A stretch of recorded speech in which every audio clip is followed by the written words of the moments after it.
Namaste. Good note. How to deal with addiction, you see. When it raises its voice, I can witness the game the mind is playing. Yeah. I can observe all the nice and clever excuses the mind is making up.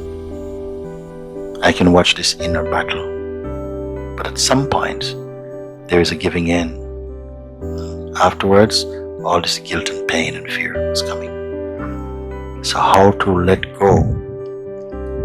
How to let go of the addiction? How to let go of the addiction, you're asking? Or what it means, how to let go?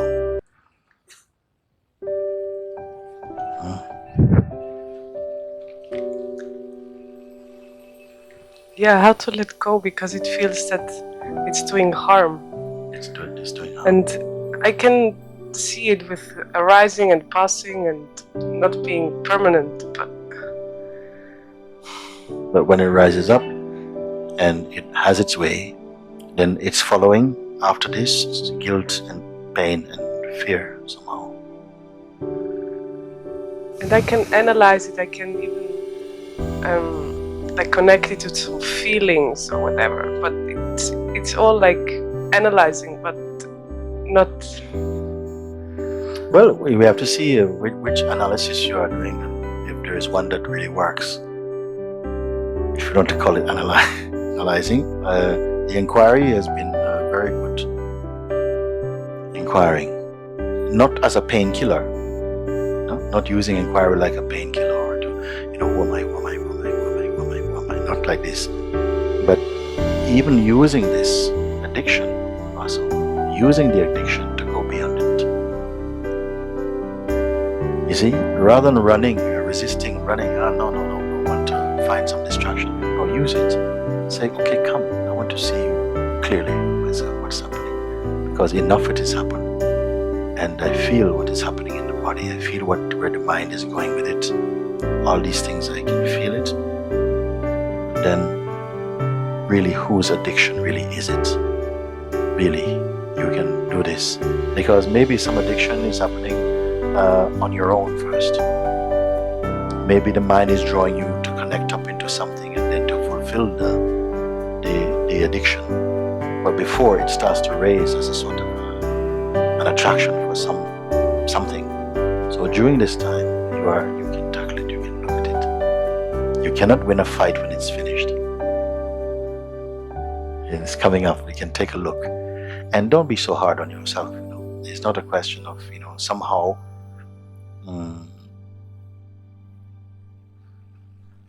we are looking at the behavior of these addictions as a measure of, in a sense, how I'm doing, who I am, and so on.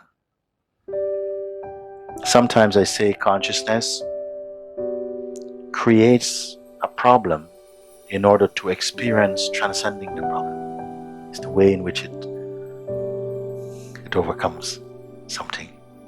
If you look at it like this, you will have a kind of perspective about it. But you must go, you have to find a way that you can go beyond it. And I started talking about it this morning. That Maya can only get you if you limit your identification to a body-mind identity. I am this person with this particular identity. You have very much a life where your identity has a particular context. I live here, this is my family, this is where I come from, this is what I represent. These are my ethics, these are my morals, this is where I want to go. So there is definitely a context. Then Maya can have a go at you. See how good you are, how good your defenses are, how solid you are. Who can beat Maya like this? You see, you can transcend, of course, because those qualities, they are also higher qualities. If you have a higher sense of who you are, but discovering yourself, then Maya is powerless. She says, okay, want to get away. I love what Sri Ranjit Maharaji says. Everyone is a member of the club called Illusion. Club Illusion has all the members, and it will not allow any of its members to escape and join any other club. I say it's a mafia.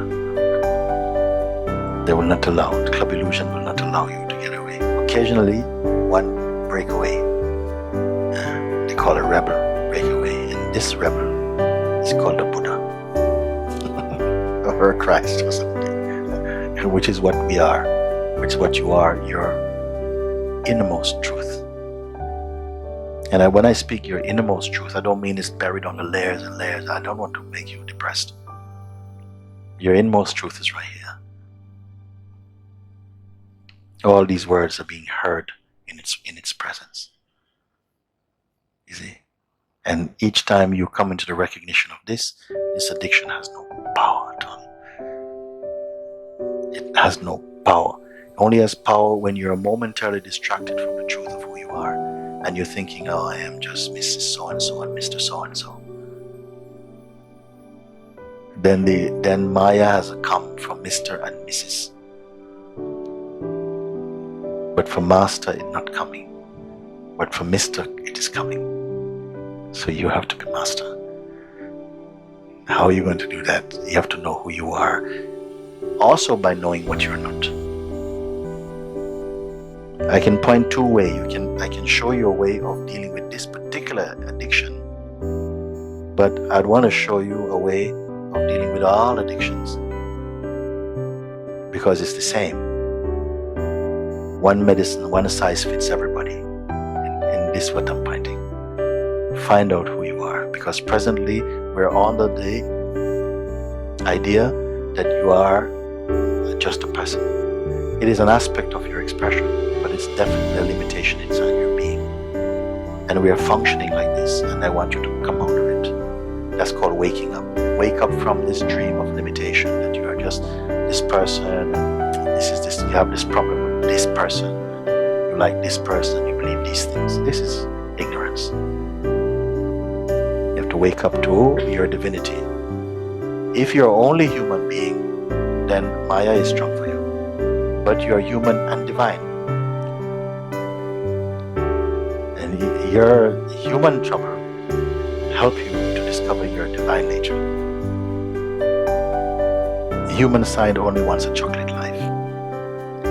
The divine side sometimes uses the challenges of a human being as a mirror to recognize itself.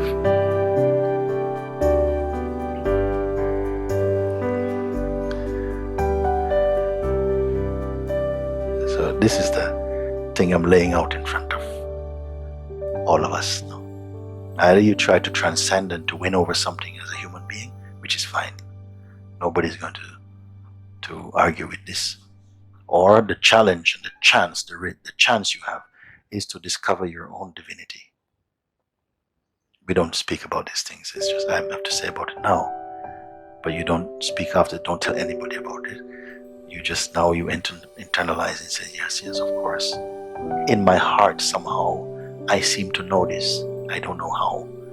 But in my heart, the words that Mooji is speaking, somehow something knows it. Something is saying yes to it. But if you want to continue being little me, becoming a slightly bigger me, then I say, okay, all right, let's see what we can do. It's going to be a bit of a struggle. Get ready for a bumpy ride. But if you want to say, no, actually, this is to do with the idea and the identity you have as only being a human being. You are the one who is aware of the body-mind functioning, of the programming. Also, you may call it the conditioning or the programming we receive. Somehow all the beings are receiving some programming. You can live within the rules and the pressures of our own conditioning. Or you can begin to look and see, but wait, the conditioning itself I can observe. Who am I who is observing the conditioning? Find out. I'm taking this addiction out of you. We're not going to deal with addictions now. You're going to find the one who is even the one who wrote this letter. The state of mind that wrote this letter is also a phenomenon, and you are earlier than this phenomenon, the phenomenal writer of these words. She is not bigger than you. Something is aware of that. You see, I want to meet this one. Because the one who is addict to something here may be addict to something else tomorrow. So okay, let's not. I don't want to meet you at that level, because that's just an aspect that we can meet. I want to meet you in your purity, which I know, because you can't hide from me. This is the place I want to know. I know it alongside with you. And then tell me afterwards if this is valid for you or not. You are the witness of the sense of addiction, of time, of feelings, of emotion, of memory. The seeds of memory, the information, all of this, you're aware of them. The one who is aware of all of this is that one touched by these things. Can that one be a victim of these things? I want to know.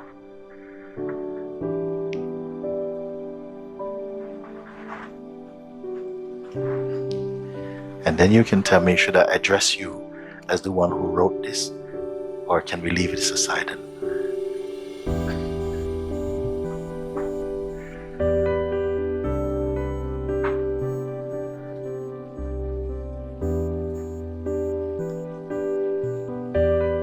And I say to all the beings, don't belittle yourself.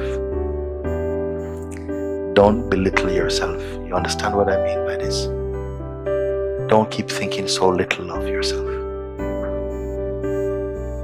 I said again and again, this body is a burning candle. It's a mortal body, but an immortal being dwells inside. And he wants to use this body to recognize its own face. He wants to use it. But it goes asleep a little bit inside this body. It starts to dream all type of nonsense.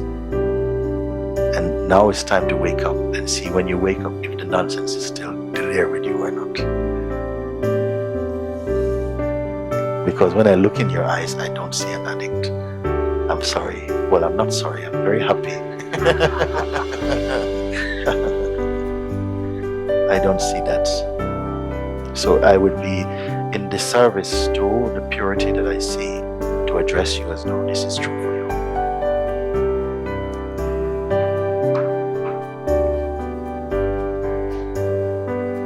So this dream, you have to wake up. This is not a dream, this is nightmare. I am dependent on something. This is beneath your being. Your holiness itself. I am not paying you a personal compliment to say you are holiness itself. This is what I see. And this is not enough to convince me otherwise.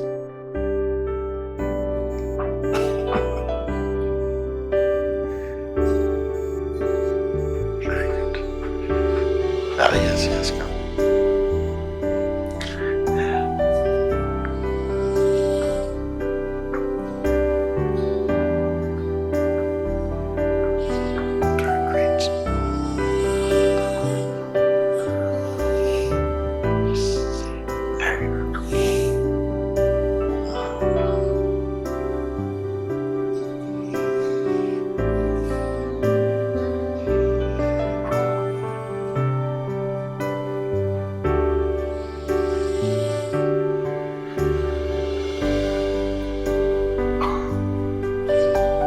So something somehow is like I have to refuse to accept your definition of yourself.